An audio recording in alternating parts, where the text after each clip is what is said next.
하나님께서 말씀으로 창조하신 이 아름다운 세계, 하나님 말씀이 살아 역사하시는 이 미시오데이, 우리 하나님 선교회장으로 어서 오세요. 우리 하나님의 자비로우신 사랑이 항상 여러분과 함께 하시기를 축원합니다.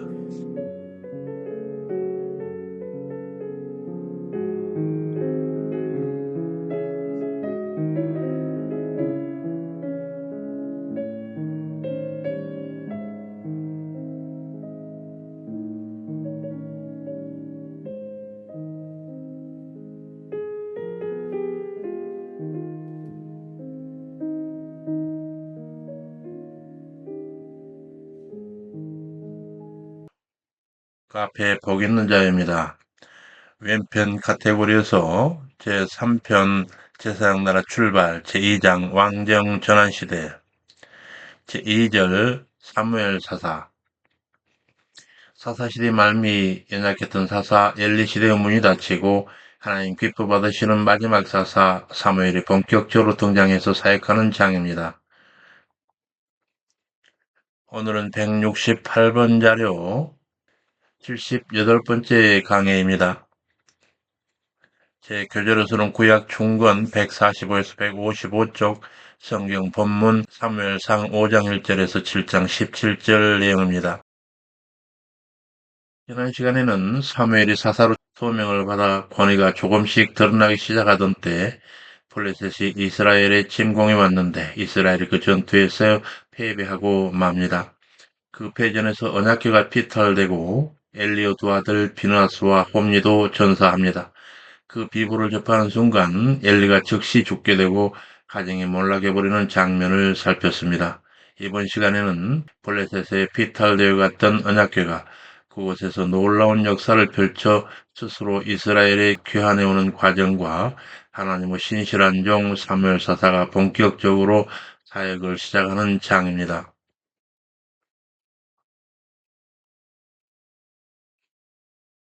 블레셋의 피탈되어 간 언약궤가 거기서 펼친 역사에 대한 기사입니다. 먼저 그곳 아스돗 다곤 신상을 파괴해버리는 사건입니다. 사무엘상 5장 1에서 5절 블레셋 사람이 하나님 언약궤를 빼앗아 에베네셀에서부터 아스돗에 이르니라. 블레셋 사람이 하나님 궤를 가지고 다곤의 당에 두었더니 아스돗 사람이 이튿날 일찍 본즉 다곤이 여호와의 궤 앞에 엎드려져 얼굴이 땅에 닿았는지라. 블레셋이 하나님의 궤를 탈취하여 그들의 성 아스돗에 두었더니 호련히 놀라운 일이 발생하게 됩니다. 이에 대한 옥스포드 해설을 보겠습니다. 각주 488에서 489번. 여기 아스돗은 예루살렘 서쪽 53km, 에베네셀 남서쪽 56km에 위치한 지역입니다. 당시 블레셋은 5방백의 연방 체제를 취하고 있었는데 아스돗 가드와 그리고 에글론 가삿 그리고 아스글론이었습니다. 그런데 블레셋 군대가 아스돗으로 굳이 가게 된 이유는 그래야 할 까닭이 있었습니다. 그것은 블레셋 주신 다곤을 섬기는 가장 큰 신전이 있던 곳입니다. 그리고 이스라엘의 신을 상징하는 언약궤를 거기에 놓게 되면 이는 곧 블레셋 신 다곤이 이스라엘 신에 대한 승리를 상징하는 일이 되는 것입니다. 따라서 블레셋은 주술적 차원에서 언약궤를 아스돗에 옮겨 놓은 것입니다. 언약궤를 아스돗에 옮겨 여호와를 다곤의 신 포로로 굴복시키려 했지만 오히려 만왕의 왕이신 여호와 하나님께서는 다곤 신을 굴복시키셔서 언약궤 앞에 엎드러져 얼굴이 땅에 닿도록 경배를 받으시는 모습이 되었습니다. 본문 넘어가서 아스돗 사람이 이튿날 일찍이 본즉 다곤이 여호와의 궤 앞에 엎드러져 얼굴이 땅에 닿았는지라. 그들이 다곤을 피하여 다시 그 자리에 세웠더니 그 이튿날 아침에 본즉 다곤이 여호와 궤 앞에 엎드러져 얼굴이 땅에 닿았고 머리와 두 손목은 끊어져 문지방에 있고 다곤은 몸뚱이만 남았더라. 그러므로 다곤의 제사장들이나 다곤의 당에 들어가는 자는 오늘까지 아스돗에 있는 다곤의 문지방을 밟지 아니하더라. 다곤 사람들이 넘어진 다곤상을 세워두었지만 다음날 아침에 보니 더욱 처참한 모습으로 발견되었습니다. 이런 일이 있고 나서 아소 사람들에게는 다곤으로 당에 들어갈 때 문지방을 밟지 않게 된 전례가 생겼다 하고 있습니다. 이에 대한 옥스포드 해설을 듣겠습니다. 490에서 492번. 블레셋 사람들이 이제는 넘어져 서서히 일어나지도 못하는 자신들의 다곤신을 취하여 제자리에 세워둠으로써 여호와 하나님은 죽은 우상 다곤처럼 사람에 의해 취해질 수 있는 대상이 아니라 살아계셔서 주권적으로 역사하시는 하나님이심을 암시하고 있습니다. 계속되는 본문의 역사를 통해서 사람 손을 통해야 제자리로 찾아갈 수 있는 수동적인 다곤 신상과는 달리 여호와 언약궤는 스스로 이스라엘 땅으로 돌아가시는 사건들이 박진감 있게 이제부터 전개될 것입니다. 다음 각주로 가서 이번에 입은 손상으로 다곤의 머리와 두 손목이 끊어진 것은 고대에 있었던 형벌과 관련됩니다. 특별히 사고력을 상징하는 머리와 능력을 상징하는 두 손을 자름으로써 다곤은 사고나 인식조차 하지 못하는 거짓된 우상일 뿐만 아니라 아무 능력도 없는 무능한 우상이라고 하는 사실을 밝히고 있습니다. 그러나 이스라엘 하나님 여호와의 손은 무능력한 다곤 신상과는 달리 블레셋과 그 우상을 치셨고 그로 인해 이방은 그의 능력을 인정할 수밖에 없었습니다. 그리고 손목과 머리통이 문지방에 나뒹굴어진 모습은 다곤 신상이 우연히 넘어져서 파손된 것이 아니라 여호와의 능력으로 무참히 회파되어 신당의 문 입구까지 나뒹굴게 되었음을 나타내고 있습니다. 이것은 다곤신을 숭배하기 위해 그 문지방을 넘나드는 브레셋 사람들에게 우상 다곤의 헛됨을 똑똑히 증거하신 역사였던 것입니다.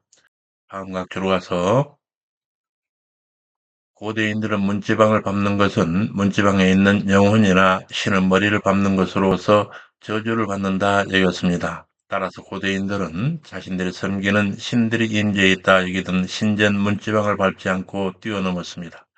하물며 블레셋 사람들은 자신들이 섬기던 주신인 다곤의 머리와 손목이 있었던 문지방이었으니 더욱 그 자리를 신성시했습니다. 한편 이러한 블레셋의 간섭은 이스라엘의 후손들에게 매우 우스운 일이었습니다. 우상의 무력함을 확인하고도 그 우상을 더욱 신성시하는 그들의 어리석은 행동은 이스라엘 사람들에게 조롱거리가 될 수밖에 없었습니다. 다시 본문으로 넘어가서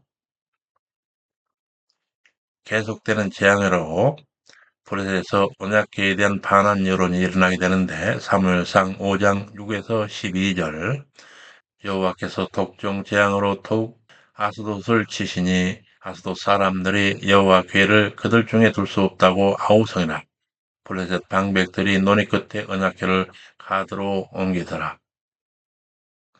이대한 옥스포드 해설을 보겠습니다. 각주 493번.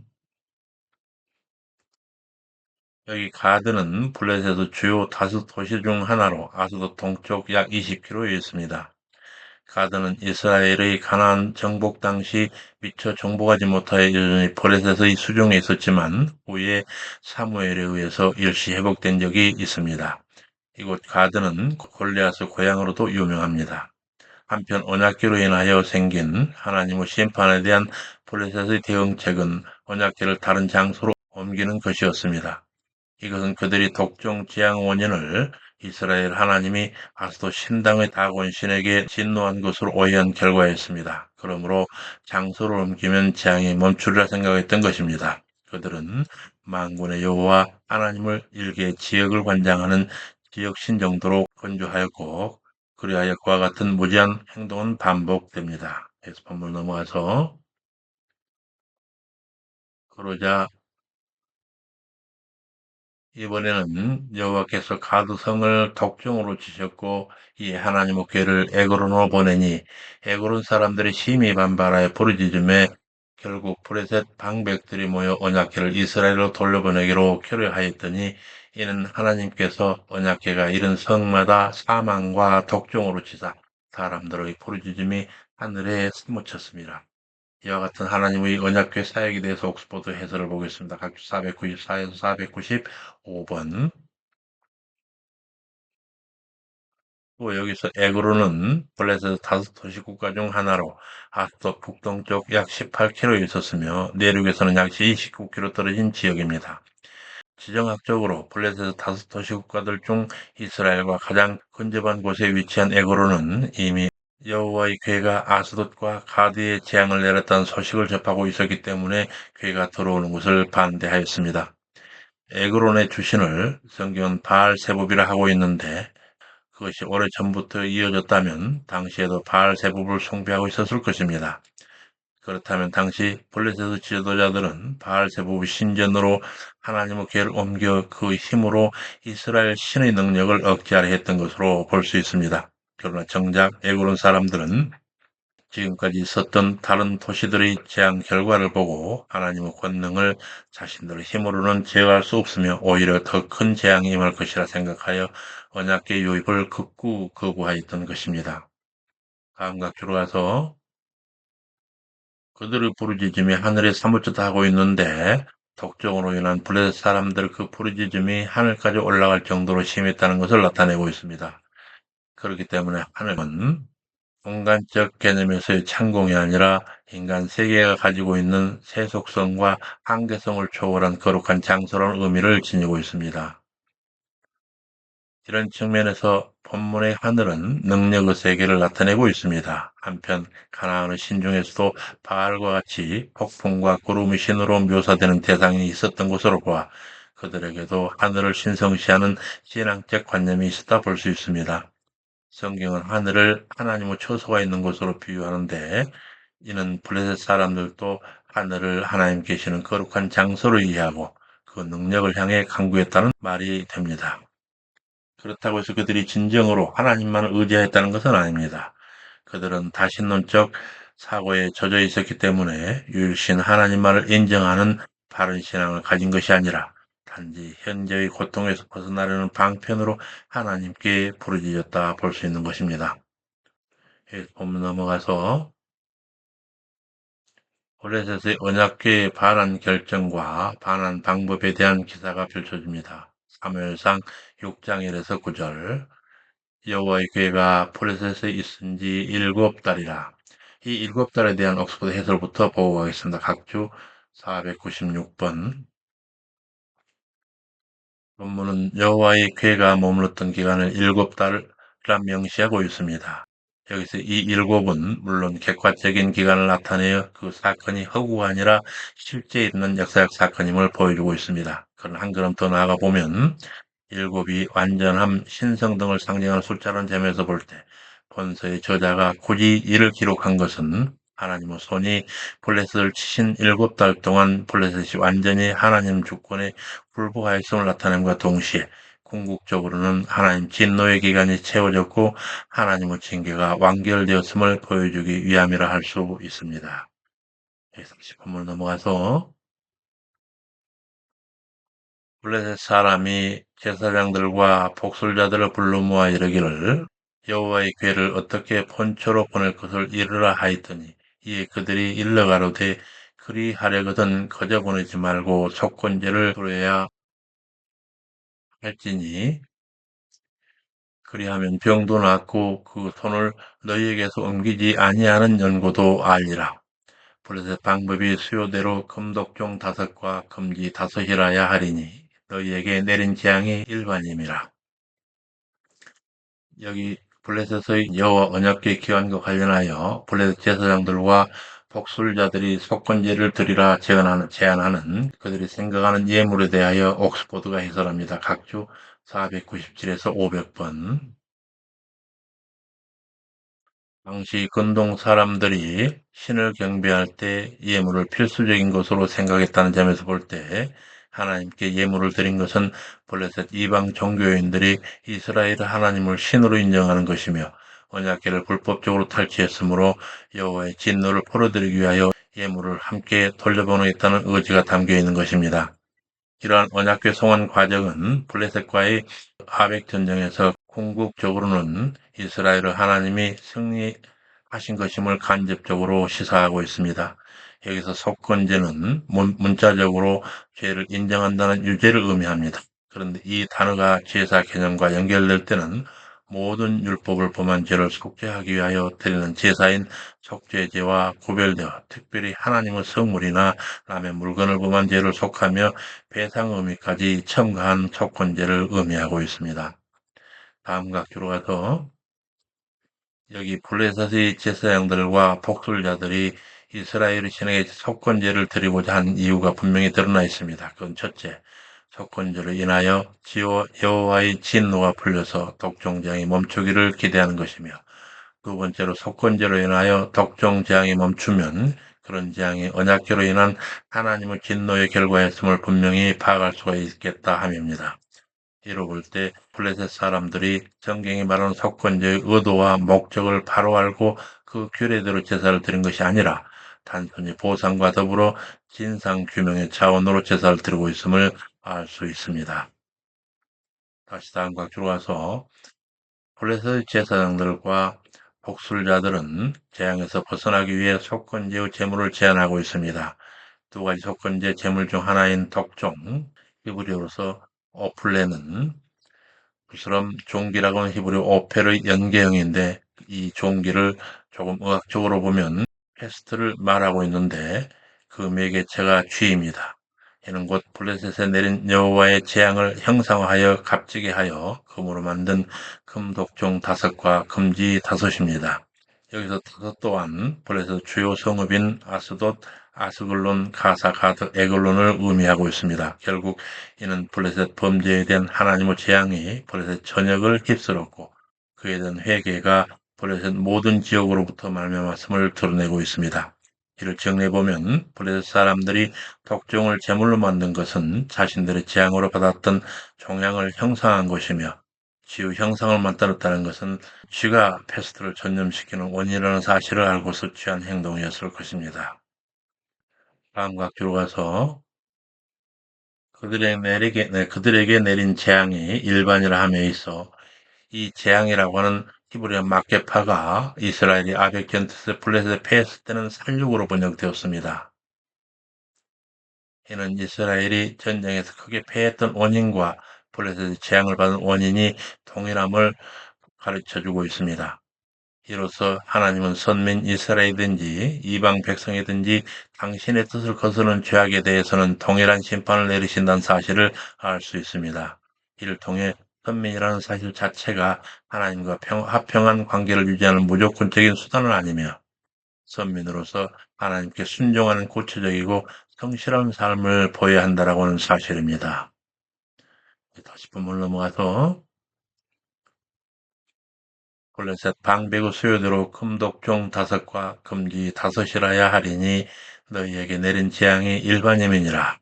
그러므로 새 소리를 만들고 멍에 메어 보지 않은 전나는 소 둘을 끌어다가 그 소리를 메우고 그 송아지들은 대어 집으로 돌려보내고 블레셋의 여호와 언약궤 귀환과 관련하여 그 언약궤를 돌려보낼 그 운반 수단에 대해서 이렇게 고약한 방법을 강구한 그들의 저의에 대해서 옥스퍼드 해설을 보고 가겠습니다. 각주 501번입니다.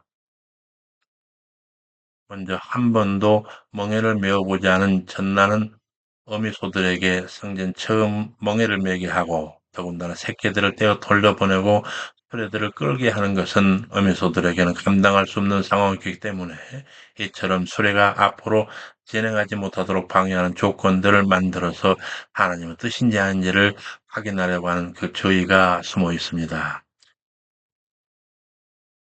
여호와 궤를 수레에 싣고 속건자들이 금보물은 상자에 담아 궤 곁에 두어 함께 보내되 그 궤가 그 본 지경길로 올라 벳세못으로 곧장 가면 큰 재앙은 그가 내린 것이요 아니면 우리를 친 것이 그가 아닌 우연인 줄 알리라.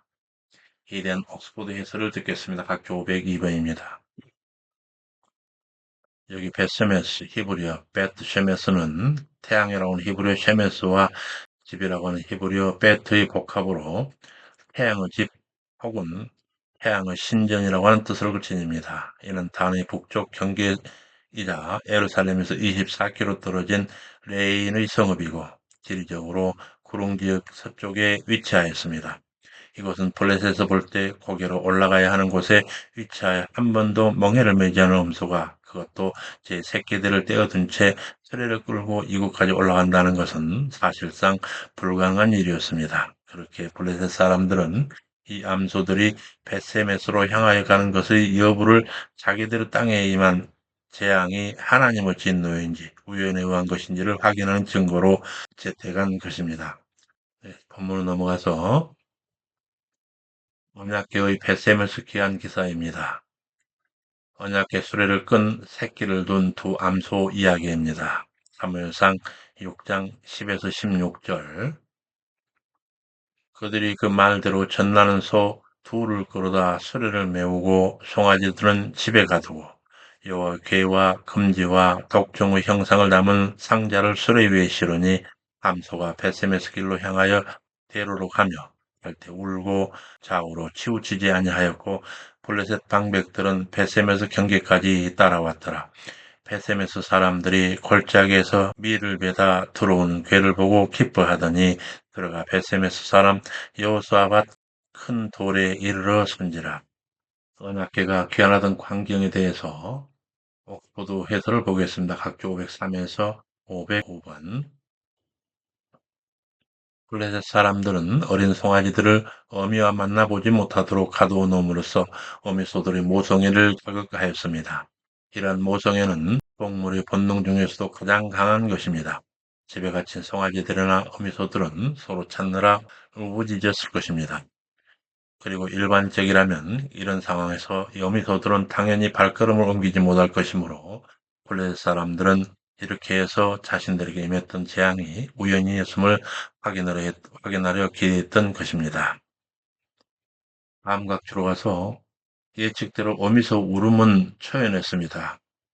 이 울음은 아마 우리 안에 갇혀있는 새끼들을 향한 어미소들의 모성애에서 비롯된 것이었을 텐데 성경은 그같이 울음소리를 내긴 했어도 어미소들이 뒤돌아 돌아오거나 서지 않고 곧장 벳세메스로 나아갔음을 말하고 있습니다. 다음 각주로 가서 벳세메스까지 좌우로 치우치지 않고 계속 움직이던 수레가 벳세메스 사람 여호수아의 밭 큰 돌 있는 곳에 이르러서는 머물러 섰음을 나타내고 있습니다. 이는 두 마리 암소가 이끄는 수레가 최종 목적지에 도착했음을 나타내는 상징적 의미를 지니고 있습니다.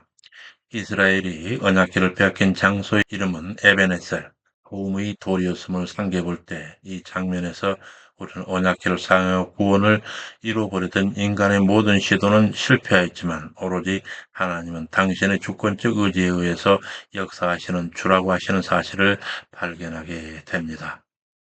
그래서 본문 넘어가서 벳세메스 사람들이 골짜기에서 밀을 베다 들어오는 꾀를 보고 기뻐하더니 수레가 벳세메스 사람 여호수아 밭 큰 돌에 이르러 선지라. 무리가 들의 나무를 그리고 그 소를 번제로 여호와께 드리고 레위는 여호와의 궤와 그 궤와 함께 있는 큰 bom을 담긴 상자를 내려다가 큰 돌 위에 두매 그날 벳세메스 사람들이 여호와께 번제와 다른 제를 드리니라.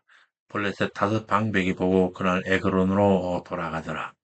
블레셋 다섯 방백이 벳세메스 사람들의 여호와께 제사 드리는 광경을 목도하고 귀환해 가던 일에 대해서 옥스포드가 해설하고 있습니다. 506에서 509번. 블레셋 사람들이 준비한 수레와 암소를 이용해서 여호와께 제사가 드려지고 있음을 밝히고 있습니다. 언약궤가 돌아왔다는 기쁨과 함께 이스라엘의 무너진 제사 제도에 대해 생각해 보게 됩니다. 본서 전반부에서 엘리의 아들들은 하나님 앞에 기름을 태워서 올리기도 전에 제물을 자기 것으로 취함으로써 제사를 멸시하였습니다. 하나님께서는 그러한 자들의 제사는 물리치셨습니다. 그러나 본문 제사는 선민 이스라엘이 준비한 제사 아닌 이방 블레셋에 의해 준비된 제사는 하나님께서 받으셨습니다. 이로써 본문은 하나님께서 거부하신 제사와 받아들인 제사 사이에 위치하여 제사의 회복을 암시하고 있습니다. 여기 벳셈에서는 역사적으로 볼 때 제사장들에게 부여된 성읍이었습니다. 그러므로 본절의 레위인은 제사장을 가리키는 것으로 보입니다. 제사장이 여기 거주하고 있었기 때문에 여기서 당장 하나님께 제사할 수 있었던 것입니다. 그럼에도 본절에서 제사장이 레인으로 표출된 것은 레인이 제사장을 포괄하는 더 넓은 범주일 뿐만 아니라 특히 언약궤를 옮기는 것은 레인의 직무로 규정되어 있기 때문에 그렇습니다.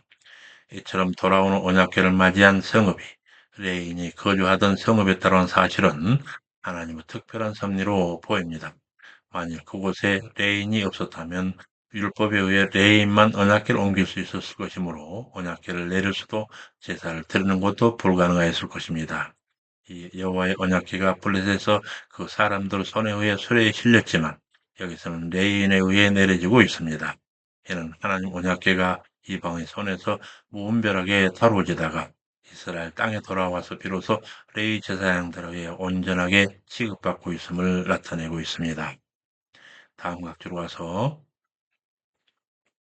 블레셋 쪽에 보낸 예물을 진설하고 있는 기록한 이 본문에서 커다란 돌, 히브리어 하에벤 핫게돌라는 당시 거기에 있던 자연석을 가리키고 있습니다. 성경은 사람이 가공하지 않은 자연석을 깨끗한 것으로 간주하였고 더구나 그곳에는 언약궤를 안치할 다른 요소가 없었기에 그 돌이 하나님의 궤를 안치하는 장소가 되었습니다. 블레셋 사람들이 수레에 함께 보냈던 상자 역시 돌 옆에 놓였습니다. 이는 블레셋이 언약궤를 빼앗아 자신들의 신인 다곤의 신전에 놓았던 장면에 대조되고 있습니다.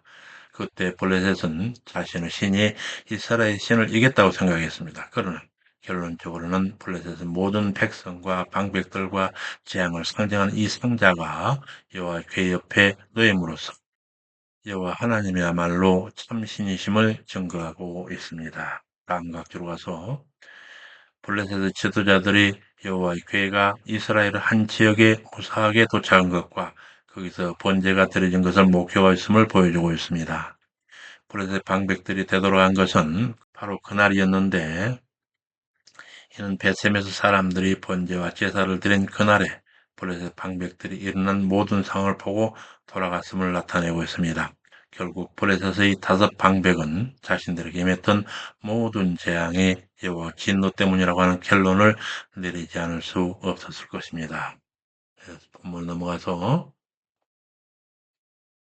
이어서 블레셋의 속건 예물에 대해 다시 정리한 기사입니다. 사무엘상 6장 17에서 18절 블레셋 사람이 여호와께 속건제로 드린 금독종은 이러하니 아스돗을 위하여 하나요, 가사를 위하여 하나요, 아스글론을 위하여 하나요, 가드를 위하여 하나요, 에그론을 위하여 하나이며 드린 바 금지는 여호와의 궤를 놓은 큰 돌에 이르기까지의 모든 경관 성읍과 시골 동리 곧 5방백에 속한 모든 성읍의 수요대로였더라.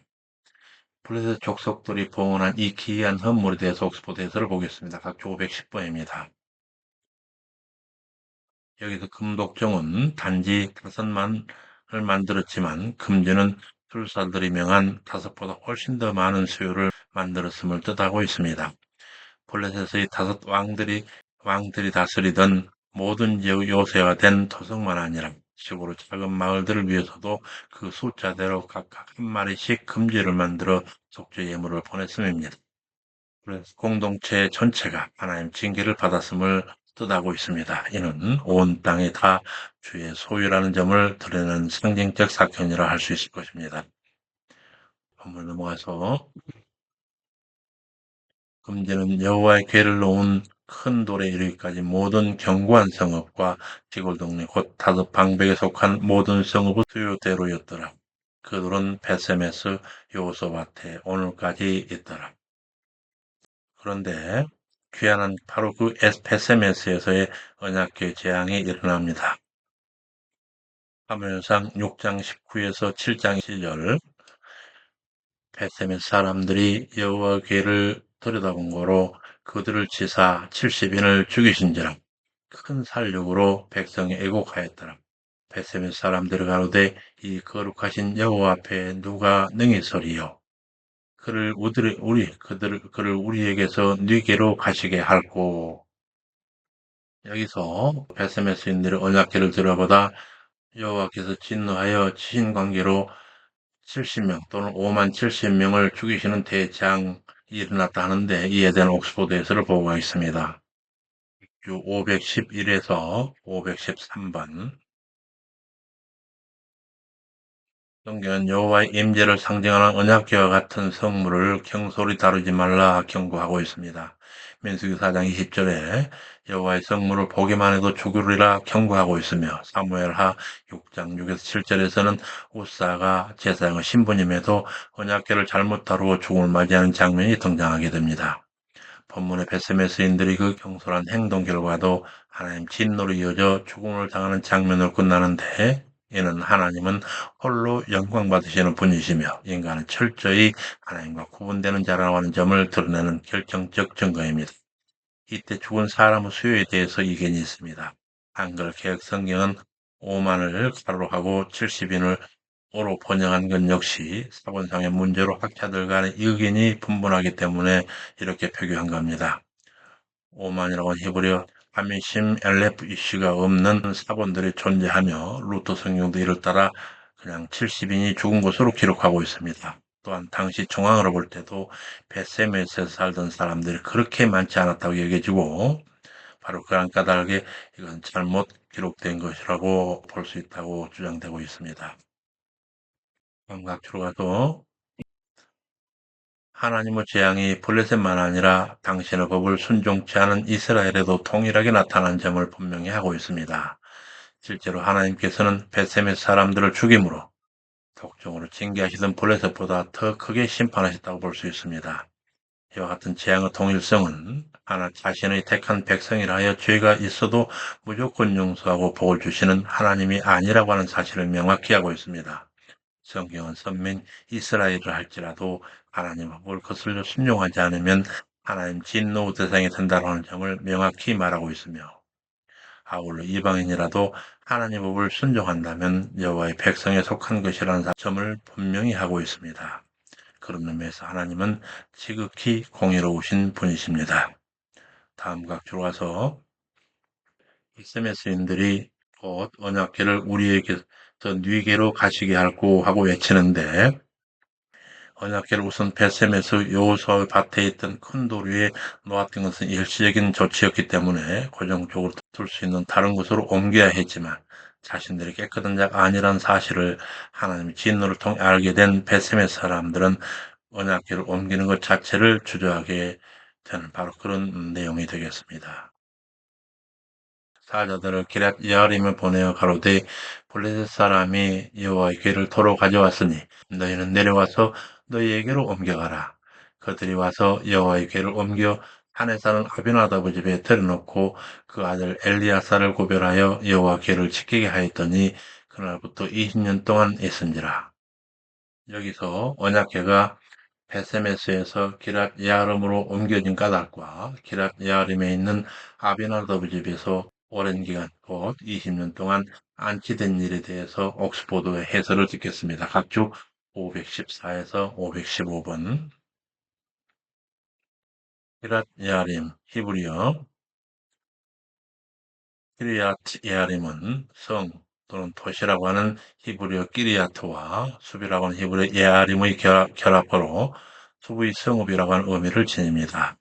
이곳은 벳세메스의 동쪽 약 14km, 예루살렘에서는 약 12km 떨어져 있는 곳으로 벳세메스보다 더 높은 지역에 위치하였습니다.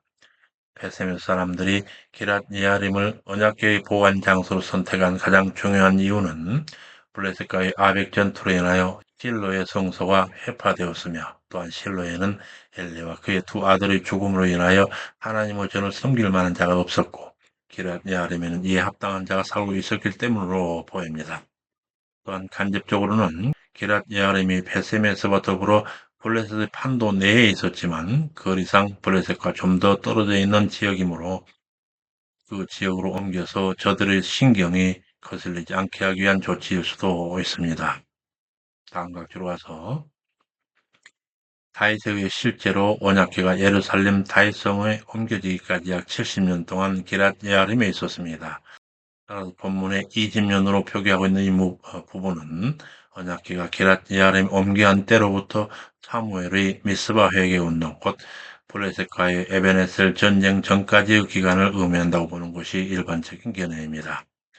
과거의 언약궤로 인하여 하나님의 손이 블레셋을 쳤던 것처럼 블레셋과의 에베네셀 전투에서도 언약궤 사건을 연상하게 하는 하나님의 손이 등장하여 블레셋을 패배하게 한 것도 이러한 점을 뒷받침하고 있습니다. 따라서 여기 언급된 특정 기한 20년은 하나님 언약궤로 인한 심판이 중재되고 새로운 정황이 펼쳐지기까지의 기간으로 볼 수도 있습니다.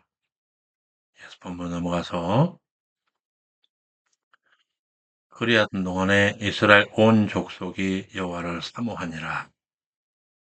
여호와를 사모했다라고 한 이 내용, 이에 대해서 옥스포드 해설을 듣겠습니다. 각주 516번. 사무엘상 4장 이후에 전개된 법궤 이야기는 선민 이스라엘 심판, 이방 블레셋 심판, 그리고 다시 이스라엘 심판으로 이어지면서 하나님의 주권적 의지와 절대 권능을 표현하고 있는 장이었습니다. 하나님은 사람이나 장소에 갇혀 계신 분이 아니라 자신의 뜻에 따라 주권적으로 역사하는 분이심을 보여주고 있습니다.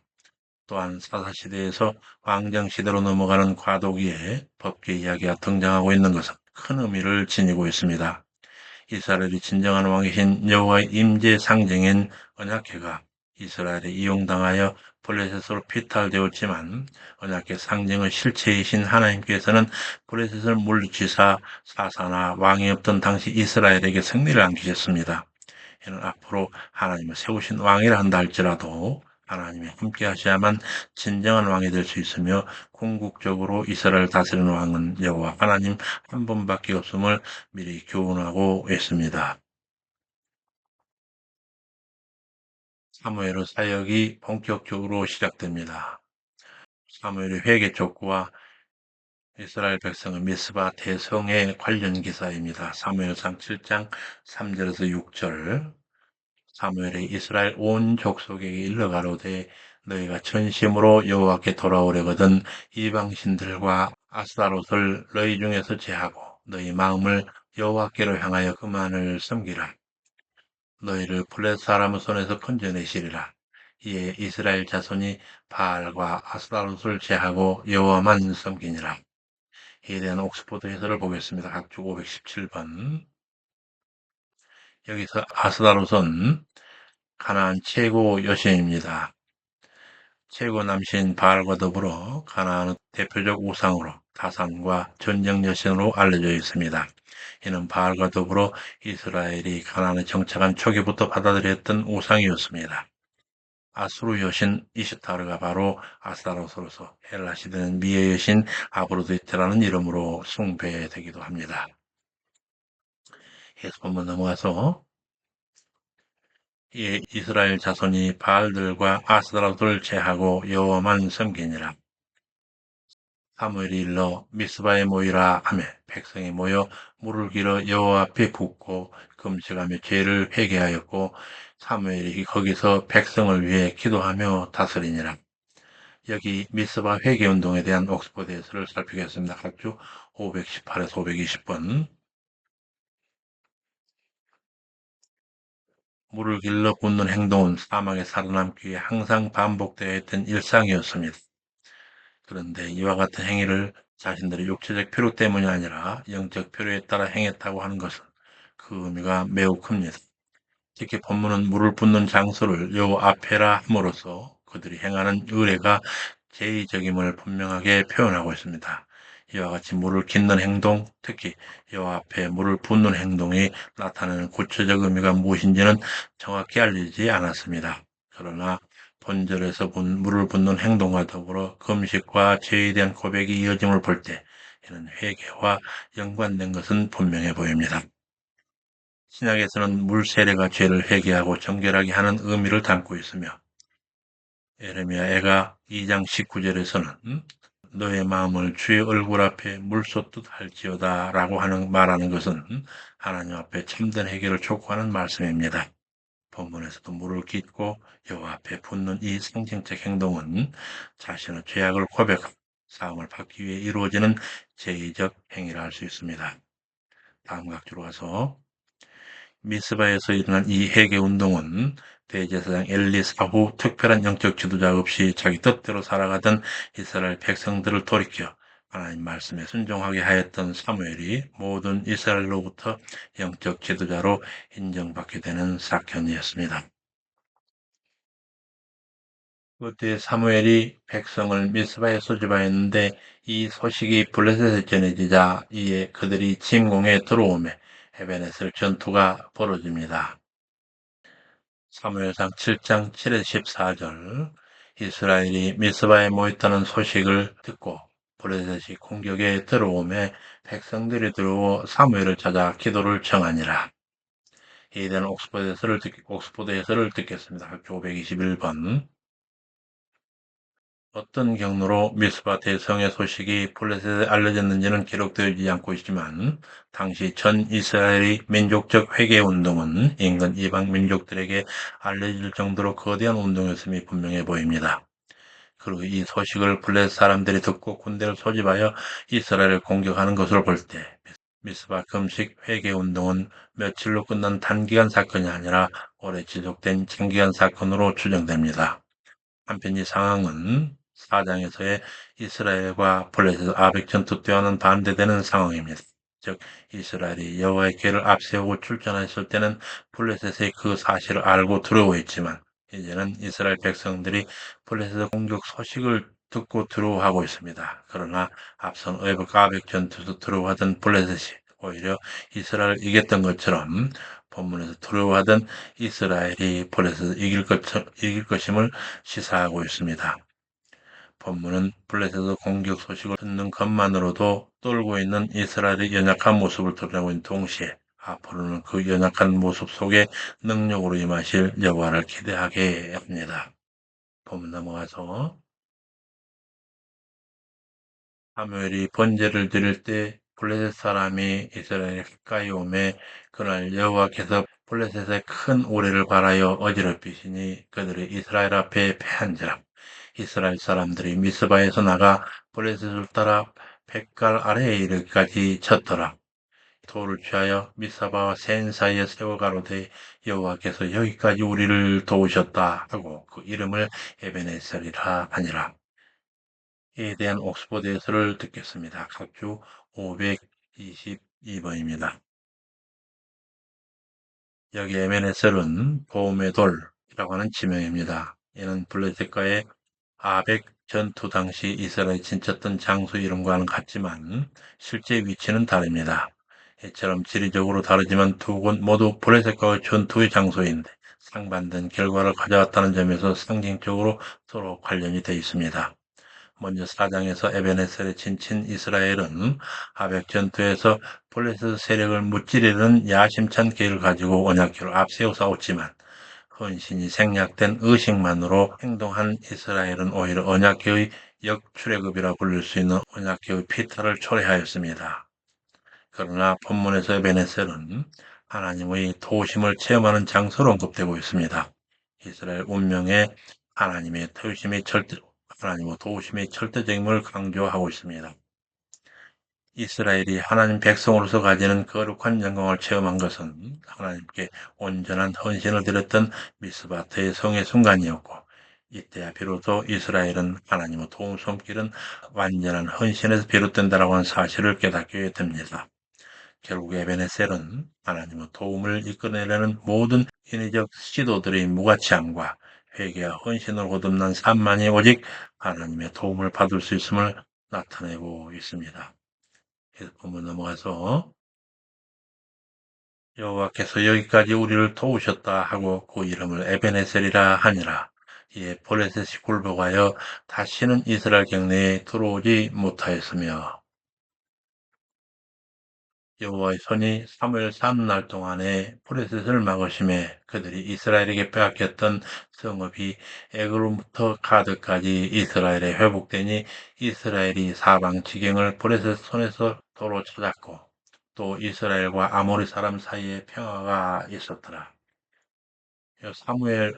사무엘의 블레셋 에베네셀 승전 이후 그 생애 중에 이스라엘 주변 열국가의 상황에 대한 옥스퍼드 해설을 듣겠습니다. 학교 523에서 525번.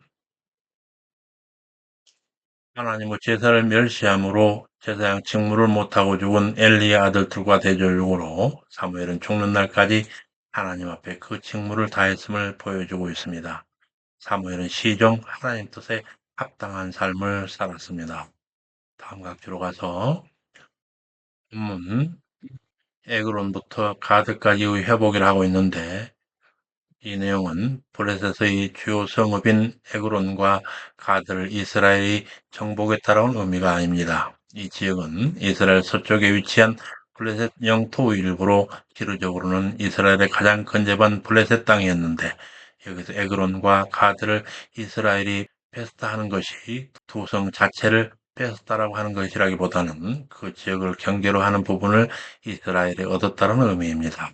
사실 이스라엘이 블레셋을 완전히 점령한 것은 다윗 시대에 이르러서였습니다. 다음 각주로 가서 주변 역정 특히 아모리는 이 사무엘서의 본문과 사무엘하 21장 2절에 두 번 등장합니다. 아모리는 가나안 족속이며 간혹 햇사람과 브릿사람으로 표현되기도 합니다. 아이 성민들이 아모르족으로 불렸고 예루살렘, 헤브론, 야르뭇, 라게스, 에글론은 아모리의 주요 성읍들이었습니다. 성경에서 아모리는 강한 민족으로 묘사되며 그들은 단 지파를 그 기업에서 쫓아내기도 하였습니다. 물론 아모리 세력은 점차 약화되어 이후에는 이스라엘이 흡수되었는데 아들 솔로몬은 이 지역에 관리를 보내어 다스렸고 그들을 노예로 삼았습니다. 그러나 그전에는 아모리가 이스라엘 민족의 항상 강한 민족으로 여겨졌습니다. 그럼에도 그러한 강적과도 평화를 유지할 수 있을 만큼 이스라엘의 왕은 없었지만 여호와의 능력이 함께했던 사무엘의 지도력은 왕정 시대를 능가할 만큼 강력했으며 다윗의 왕권이 세워지는 기초가 되고 있음을 지적하고 있습니다. 1본문 넘어가서 그 후의 사무엘 사역에 대한 요약 기사입니다. 사무엘상 7장 15절에서 17절 사무엘이 사는 동안에 해마다 베델과 길갈과 미스바로 순회하여 모든 곳에서 이스라엘을 다스렸고 라마로 돌아왔으니 이는 거기 자기 집이 있음이라. 거기서 이스라엘을 다스렸으며 거기 여호와를 위해 손을 쌓았더라. 사무엘이 이스라엘 순회하며 치리했던 그 내용에 대해 속도 해설을 보겠습니다. 각주 526에서 527번 본문은 사무엘의 통치가 매우 공고했음을 나타내고 있습니다. 하나님 앞에서 충실한 지도자 사무엘의 다스림은 곧 하나님의 다스림을 의미하는 것으로 이해할 수도 있습니다. 따라서 본절은 하나님의 이스라엘 통치하심을 시사하고 있습니다. 특히 눈에 보이지 아니하는 하나님의 통치가 아닌 가시적인 사람 통치를 갈망한 이스라엘의 왕정 요구 사건이 바로 이어지는 8장에서 시작된다는 점에서 볼때 본문은 하나님이 세우신 사사들이 통치를 종결짓는 시점을 나타내는 동시에 지는 해가 붉은 빛을 반짝 발하여 사라지는 것처럼 마지막 사사의 다스림에 대하여 매우 강한 인상을 남기고 있습니다. 감각주로 가서 본장 마지막 절에 사무엘의 고향 라마를 언급하는 것은 이어지는 8장과의 연관성 속에서 그 지닌 중요성 때문에 그렇습니다. 이 지역은 사무엘의 통치를 불만을 지닌 이스라엘의 모든 장로들이 왕을 요구하기 위해 모인 장소인 까닭입니다.